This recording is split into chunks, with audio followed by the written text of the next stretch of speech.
Well, if we only had one talk on how to do posterior instability, we could have given away more prizes. But since we have the extra 5 minutes now, we're going to start with the East Coast approach. And Mark Lazarus is going to talk to us on how to do this in the beach chair position. Hey, Abud, give me back my time.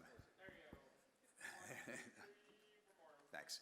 All right, so my charge is to tell you how to do posterior instability repair in the beach chair position.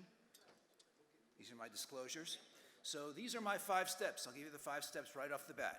And the number 1 step is, it is not the position of the patient, it is the position of the portals, period. And so you can get anything done with any patient position. All you need is the correct attack angle at the glenoid.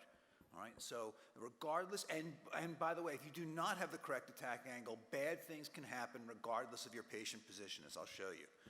And so whatever you do in your hands best, it's whatever you can do, doesn't matter what Mark can do.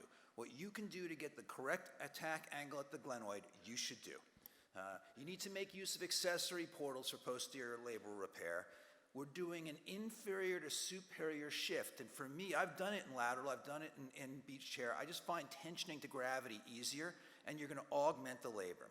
So this is a 16-year-old nationally ranked gymnast. She's 2 years out from posterior labral repair, and this is not the right attack angle. She ended up with a hemiarthroplasty at age 18. You don't believe me? This is one I just did. And you could see, she had 9 months before posterior labral repair. You could see what the surgeon had to do. He had to take down the posterior glenoid rim to get an attack angle, and still ended up making drill holes right through the glenoid. So this is all about a lateral to medial attack angle.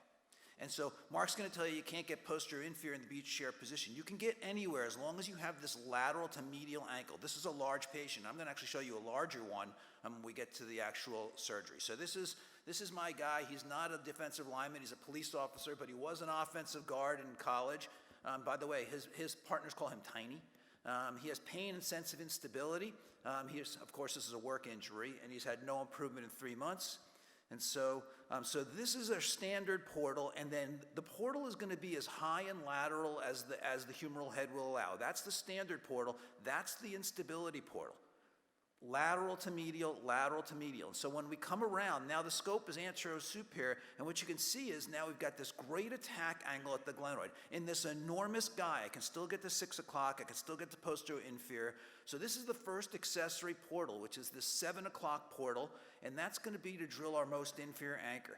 And so I'm going to come in percutaneously, and you can see again, even in this enormous guy, I can get pretty close to 6 o'clock. This is probably at 6:30.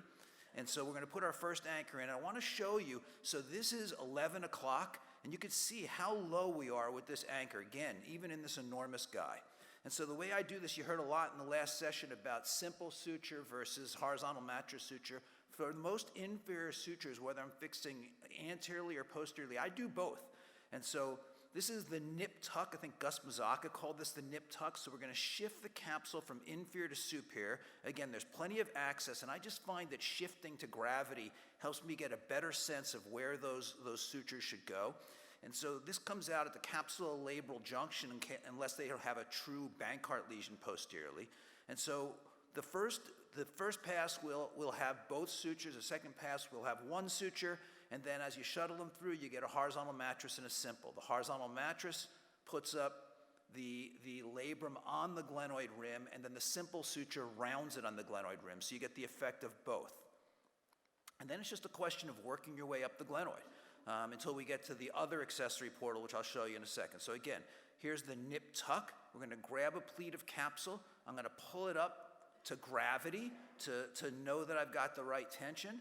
And then I'm going to do that capsulolabral stitch where I come out at the chondrolabral junction.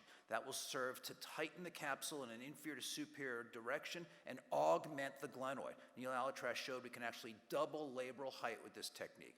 And so this is now our final accessory portal, which is the so-called port of Wilmington. This comes percutaneously through the infraspinatus muscle. You can see it's a subacromial portal. But that gives a direct angle of attack. Again, lateral to medial angle of attack at the glenoid. And so we'll put in one last percutaneous anchor, and that'll be the final repair in a second, hopefully. And so that's the final repair. You see we've augmented the labrum, we've tightened the capsule, we've accomplished all the things we wanted to do. The position of the patient didn't matter, it's the position of the portals that count. And so the final reason to use the beach chair position, our timekeeper, my partner Joe Abud, is going to tell you, when you're in the beach chair position, life is good. Thank you.